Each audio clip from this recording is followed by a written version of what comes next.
नमस्कार. मी भाऊ तोरसेकर. तुम्ही बघत आहात प्रतिपक्ष. मित्रांनो, मी अनेकदा यापूर्वीही जेव्हा व्हिडिओ केले त्याच्यात साफ साफ सांगितलेलं होतं की कुमार केतकर हा माझा आवडता लेखक आहे. विचारवंत सुद्धा आहे. स्वतःच्या बुद्धीने विचार करू शकणारा आणि उत्तम लिखाण करू शकणारा, तर्कशुद्ध बोलू शकणारा असा अलीकडल्या काळात मराठीतला मला वाटतं कुमार हा शेवटचा संपादक असावा. पण मुद्दा असा असतो मित्रांनो की तुमच्या मनात जे पूर्वग्रह असतात, मी पण त्यात येतो. प्रत्येक माणसाच्या मनात काही अडी असते, पूर्वग्रह असतात. आणि ते पूर्वग्रह पक्के झालेले असले की ते बदलता येत नाही. आणि बदलता येत नसले की एखाद्या गोष्टीचं समर्थन, अगदी चुकीच्या गोष्टीचं पण समर्थन करण्यापर्यंत माणूस भरकटत जातो. आणि त्यामध्ये परत मेरुमणी म्हणायचा असेल तर कुमार केतकरांना म्हणावं. कारण आर एस एस, राष्ट्रीय स्वयंसेवक संघ, भारतीय जनता पक्ष यांच्याविषयीचा कमालीचा द्वेष, मी द्वेष म्हणतोय, राग नाही, द्वेष. आणि दुसरीकडे नेहरू खानदान यांच्याविषयीची अपरंपार आस्था, आपुलकी, या दोन तीन गोष्टीमुळे कुमार केतकरांचं जी बुद्धी आहे ती तिथे काम करीनाशी होते, डिऍक्टिव्हेट होते. आणि म्हणून राहुल गांधी सारख्या खुळचट माणसाचं सुद्धा पराकोटीच्या तर्कदुष्टतेने कुमार केतकर समर्थन करू शकतात. मला त्यांचा असाच एक व्हिडिओ बघायला मिळाला आणि त्यांनी परत एकदा जोरदारपणे पंतप्रधान नरेंद्र मोदी हे कसे घाबरलेले, भेदरलेले, हे सांगताना राहुल गांधींचं सगळं वर्णन केलं. आपल्याकडे मराठीत एक म्हण आहे ना, लेकी बोले सुने लागे. म्हणजे घरात मुलीला आई ओरडते किंवा काही चार खडे बोल ऐकवते, पण शहाणी सून असेल तर तिला कळतं की हे सगळं आपल्या मुलीला सासूबाई बोलतायत, पण यातले सगळे संदर्भ हे आपल्यासाठी म्हणजे सुनेसाठी आहे. केतकरांची सगळी भाषा ही तशी आहे. ते बोट मोडणाऱ्या एका म्हातारीने शिव्या शाप द्याव्यात, तसे ते नरेंद्र मोदींवर तुटून पडलेले असतात. आणि याही मुलाखतीत ते तुटून पडले. पण यातला एक हिस्सा मला आवडला आणि म्हणून तो घेऊन मला असा विषय सांगावा असा वाटला. कारण एक गोष्ट असते मित्र, तुम्हाला जी गोष्ट आवडते त्याच्यातले नेमके दोष तुम्हाला जितके कळतात तितके अगदी समोरच्या टीकाकाराला आणि शत्रूला सुद्धा कळत नाही. मला आठवतं ज्यावेळेला 2013च्या उत्तरार्धामध्ये भारतीय जनता पक्षाने आपल्या गोव्याच्या कार्यकर्ता संमेलन किंवा काय असं होतं, त्यामध्ये नरेंद्र मोदी गुजरातचे मुख्यमंत्री यांना आगामी म्हणजे 2014च्या लोकसभा निवडणुकीमध्ये निवडणुकीचा चेहरा बनवायचा असं ठरवलं. पक्ष प्रचार प्रमुख म्हणून त्यांची निवड केली. तेव्हा कुमार केतकरांपासून तत्सम लोकांचा इतका जळफळाट सुरू झाला होता, भयंकर जळफळाट सुरू झालं. म्हणजे बरखादत वगैरे सारखी, राजदीप सरदेसाई सारखी मंडळी ही भाजपच्या प्रवक्त्यांना आपल्या चॅनेलवर बोलवून बोलवून डिवचत होती. प्रचार प्रमुख म्हणजे काय असतो? तुम्ही अडवाणींना सोडून देणार का? सुषमा स्वराज हा विरोधी नेता आहेत लोकसभेत, त्या पंतप्रधान पदाचा चेहरा नसणार का? मोदी प्रचार प्रमुख म्हणजे काय? मोदींनाच तुम्ही उमेदवार करणार तर मग सांगून टाका. कारण दिवचून दिवचून भाजपचे प्रवक्ते बिचारे बिचकलेले होते. याचं कारण 12-13 वर्षात गुजरातचा मुख्यमंत्री म्हणून मौत का सौदागर, दंगली पेटवणारा, मुस्लिमांचा शत्रू अशी जी काय एक विकृत आणि राक्षसी प्रतिमा नरेंद्र मोदींची निर्माण केलेली होती, त्या माणसाला जर पंतप्रधान पदाचा उमेदवार बनवला तर भाजपचा सुपडा साफ होणार. याविषयी कुमार केतकर आणि तमाम पुरोगामी सेक्युलर पत्रकार विचारवंत, यांचं संपूर्ण एकमत होतं, दुमत नव्हतंच. आणि त्यांची अपेक्षा होती की भाजपने, म्हणजे दिवसच होते भाजपला जुलै पासून जवळजवळ सप्टेंबर महिन्यापर्यंत भाजपच्या प्रवक्त्यांना, भाजपच्या नेतृत्वाला बरखादत, राजदीप सरदेसाई, अगदी तुमचा प्रणय रॉय, कुमार केतकर यासारखे लोक डिवचून डिवचून, तुमच्यात एवढी हिंमत नाही, करा मोदीला उमेदवार, बघा तुमच्या पक्षाचं काय होतं. म्हणजे भाजपला पाणी पाजण्यासाठी नरेंद्र मोदींना पंतप्रधान पदाचा उमेदवार केला, तर सुंठी वाचून खोकला गेला, मोदी पराभूत होईल आणि भाजपचा सुबडा साफ होईल, परत एकदा सोनिया गांधींचं राज्य येईल, अशा भ्रमात हे सगळे लोक होते. आणि हे सगळे काँग्रेसच्या बाहेर होते. कुमार केतकर पण तेव्हा काँग्रेसचे खासदार वगैरे झालेले नव्हते. पण अशा वेळेला काँग्रेसवर अपरंपार प्रेम करणारा, काँग्रेसचा सदस्य असलेला आणि काँग्रेसमधला अतिशय अभ्यासू बुद्धिमंत असा एक माणूस होता, त्याचं नाव जयराम रमेश. जयराम रमेश यांनी नरेंद्र मोदी यांना प्रचार प्रमुख केलं असलं तरी लोकसभा निवडणुकीत तो चेहरा होईल आणि पुढल्या काळात पंतप्रधान पदाचाही चेहरा होईल हे आधीच ताडलं होतं, जाणलं होतं. आणि म्हणून त्यांनी नरेंद्र मोदी हे केवढं मोठं आव्हान आहे हे प्रामाणिकपणे सांगितलं होतं. स्वातंत्र्योत्तर काळात म्हणजे 1947 नंतर काँग्रेस पक्षासमोरचं सगळ्यात मोठं आव्हान म्हणजे नरेंद्र मोदी, अशी टाइम्स ऑफ इंडियाला जयराम रमेश यांनी मुलाखत दिलेली होती. आणि तेवढ्यावर थांबलं नाही, तेवढ्यावर थांबलं नाही.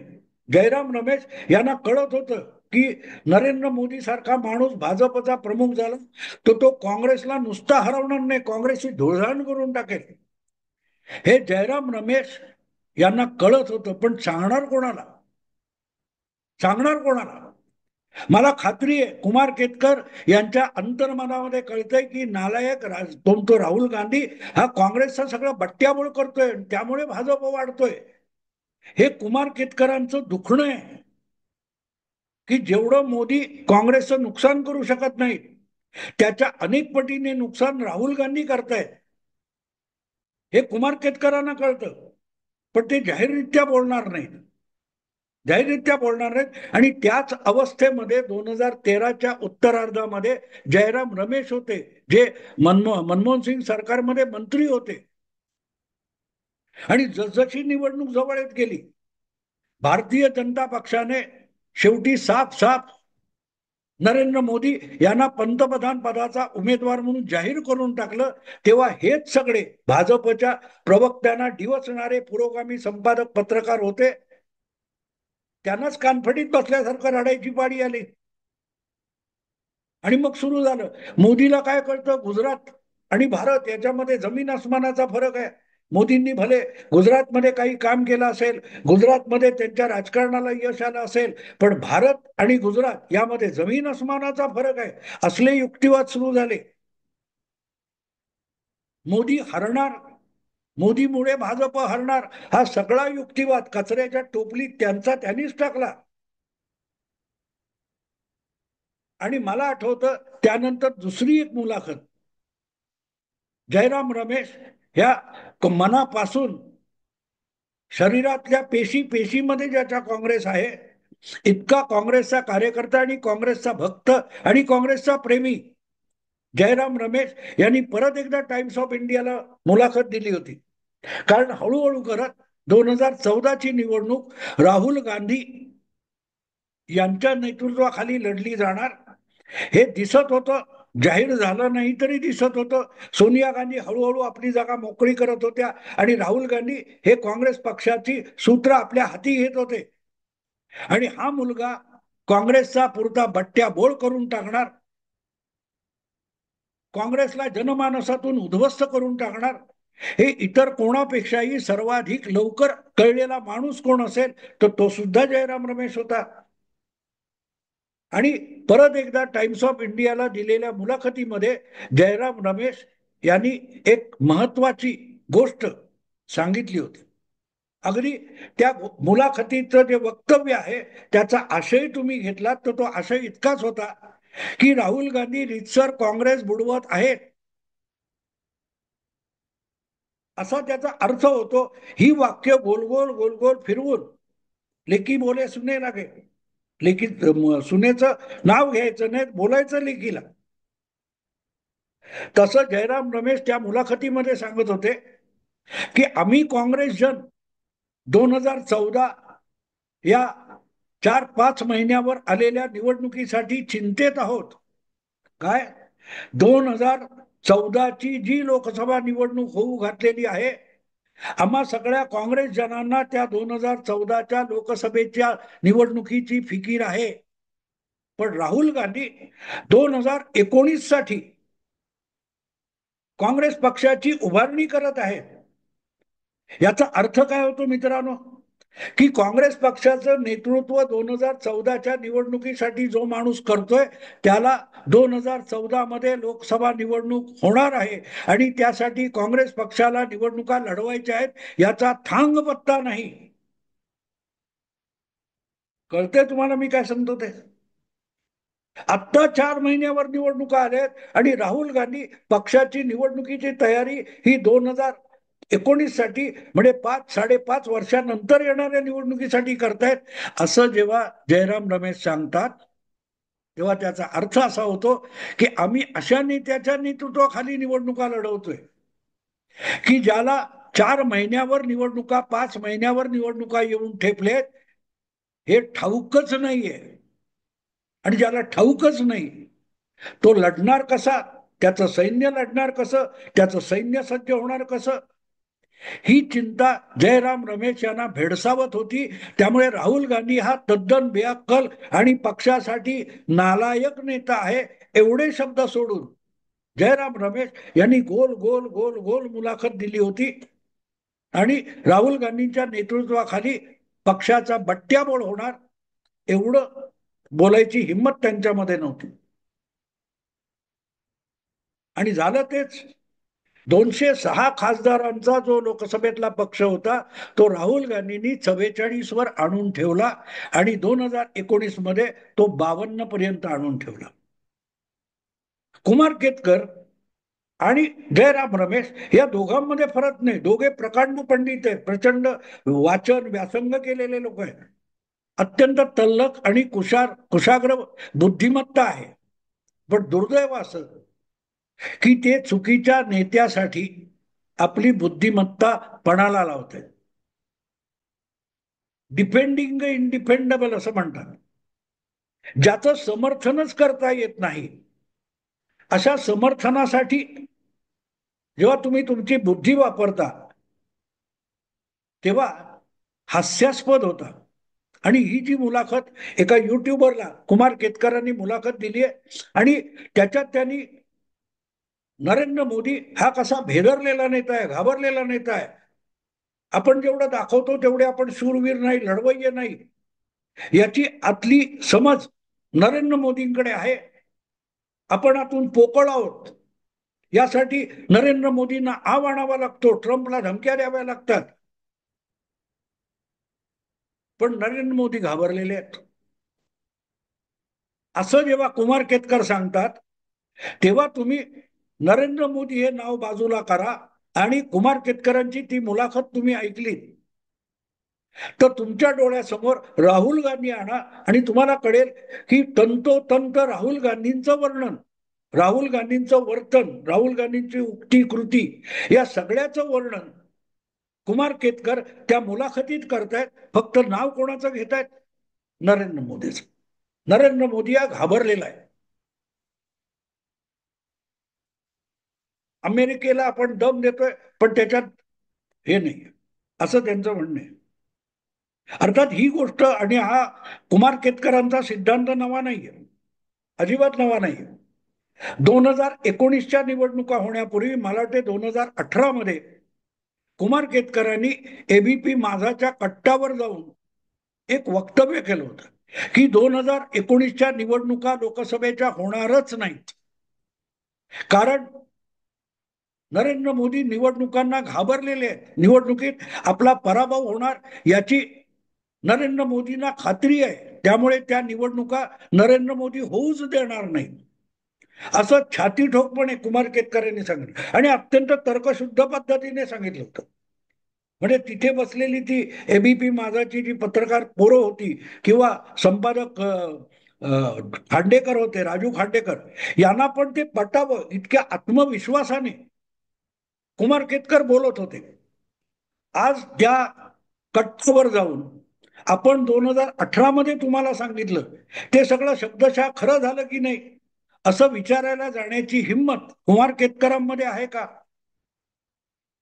मी सुद्धा कट्टावर गेलो होतो तेव्हा राजीव खांडेकरला म्हटलं, मला कशाला बोलवता? तुम्हाला ज्या पद्धतीची हास्यास्पद वक्तव्य करणारे लोक पाहिजेत, त्यासाठी तुम्ही कुमार केतकरांना बोलवलं पाहिजे. रादर कुमार केतकरांना बोलवा याच कट्ट्यावर आणि त्यांना त्यांचीच कट्ट्यावरची जुनी विधानं दाखवा आणि त्याविषयीचा खुलासा मागा. हे मी राजूला सांगितलं. मुद्दा असा आहे की हे कुमार केतकरांनी सांगितलं तेव्हा राहुल गांधी घाबरले होते. त्याला आता 7 वर्ष होऊन गेली. 2019च्या निवडणुका झाल्या. घाबरलेल्या नरेंद्र मोदींना घाबरलेल्या जनतेने 303 लोकसभेच्या जागा दिल्या आणि तरीही राहुल गांधी घाबरले ना. उद्धव काय ते नरेंद्र मोदी घाबरले नाहीत. त्यांनी 2024च्या निवडणुका घेतल्या आणि 240 पर्यंत भाजपची खासदार संख्या खाली आली. इतके घाबरलेले होते नरेंद्र मोदी की अल्पमताचं सरकार बनवलं त्याने. इतके नरेंद्र मोदी घाबरलेले आहेत, इतके घाबरलेले. एका वेळेला जगाच्या अनेक देशांबरोबर पंगा घ्यायचा, कुठे अतिरेकी घटना घडली तर पाकिस्तानला ठोकून काढायचं, याला घाबरलेलं म्हणतात. कुमार केतकर यांच्या शब्दकोशामध्ये घाबरलेला, भेदरलेला या शब्दांचे नेमके अर्थ काय आहेत आणि आवडणं. तुम्ही नरेंद्र मोदी यांचं व्यक्तिमत्व बघा, अनेक तुम्हाला व्हिडिओ उपलब्ध आहेत आणि राहुल गांधींचं व्हिडिओ बघा. आव कोण आणतो हे कळतो. आव म्हणजे काय असतं? तुम्ही जे नाही आहात ते तुम्ही भासवायचा जेव्हा प्रयत्न करता, त्यासाठी तुम्ही जी ऍक्टिंग करता ती ऍक्टिंग म्हणजे घाबरले पण झाकण्याचा प्रयत्न असतो. आपल्याला नसलेली अक्कल पाजळण्याचा जेव्हा माणूस प्रयत्न करतो तो अधिकाधिक उघडा पडतो. त्याचं नाव राहुल गांधी आहे. आणि हे भाऊ तोरसेकर टीकाकार म्हणून सांगतो असं बिलकुल समजू नका. अमेरिकेचे माजी राष्ट्राध्यक्ष बराक ओबामा यांनी आपल्या पुस्तकामध्ये राहुल गांधी यांचं वर्णन करून ठेवलेलं आहे की वर्गातला अभ्यास न केलेला मुलगा वर्ग शिक्षकाला आपण अभ्यास केलाय, पूर्ण अभ्यास केलाय हे भासवण्यासाठी जो आव आणतो ते राहुल गांधींचं व्यक्तिमत्व आहे. हे ओबामाने लिहून ठेवलंय. कुमार केतकरांनी वाचलं का माहित नाही. आणि वाचलं असेल तर असं लक्षात ठेवू नये, ते ताबडतोब मेंदूतून डिलीट करावं एवढी काळजी कुमार केतकर घेत असतात. त्यामुळे आव आणणं म्हणजे काय हे नव्याने कुमार केतकरांना शिकायचं असेल तर त्यांनी बराक ओबामांच्या पुस्तकातलं राहुल गांधींचं वर्णन ऐकावं, वाचावं, तर त्यांना कळेल की आव नरेंद्र मोदी आणत नाहीत. आपण शूरवीर असल्याचा आव नरेंद्र मोदी आणत नाहीत. आपण पंतप्रधान असल्याचा आव नरेंद्र मोदी आणत नाही. ते जाहीरपणे सांगतात, हम तो कामदार है, सांगतात ना. मुद्दा असा आहे की राहुल गांधी घाबरलेले आहेत म्हणून रोजच्या रोज धमकावत असतात. माझ्या खिशात हायड्रोजन बॉम्ब आहे, मी खुलासा केला तर भूकंप होईल, संसदेत मी बोललो तर भूकंप होईल म्हणून सरकार घाबरतं, असं राहुल गांधींनी म्हटलं. तेव्हा शरद पवार एक दिवशी विनोदाने म्हणाले होते, आम्ही 3 दिवस तर संसदेत लोकसभेत जायला घाबरत होतो, भूकंप कधी होणार म्हणून. हे टिंगल म्हणून शरद पवारांनी केलेली टिंगल आहे की 3 दिवस लोकसभेत गेलो नाही कारण भूकंपाची भीती होती. आणि असे राहुल गांधी यांना नरेंद्र मोदी घाबरले. क्या बात है. राहुल गांधींचे सगळे व्हिडिओ बघा, तो हातात असं करून आव आणला जातो. सिनेमामध्ये किंवा कुठेही टपोरी पोरांची जी प्रतिमा असते, आवेशात बोलणं, आपण म्हणजे माहितीये ना वगैरे, म्हणजे वर्णन राहुल गांधींचं आहे. आणि ते राहुल गांधींना जवळून बघणारे असे कुमार केतकर आहेत, त्यांना सर्वाधिक कळू शकतं की राहुल गांधी हा किती भेदरलेला मुलगा आहे, माणूस आहे. पण ते वर्णन राहुल गांधींचं करतात आणि नाव नरेंद्र मोदीचं घेतात. पण ज्या दिशेने राजकारण चाललंय त्यात आपल्याला भवितव्य नाही. आणि असंच गेलं तर आपल्या पूर्वजांच्या नावाला सुद्धा काळीमा फासूनच आपण कधीतरी बाजूला हो, ही भीती कदाचित राहुल गांधींना सतावत असेल. पण कुमार केतकर यांनी केलेलं वर्णन मला खूप आवडलं. फक्त त्यांनी नाव चुकीचं सांगितलं म्हणून हा व्हिडिओ केला. तुम्हाला आवडला लाईक करा, शेअर करा आणि प्रतिपक्षाला सबस्क्राईब करा. नमस्कार.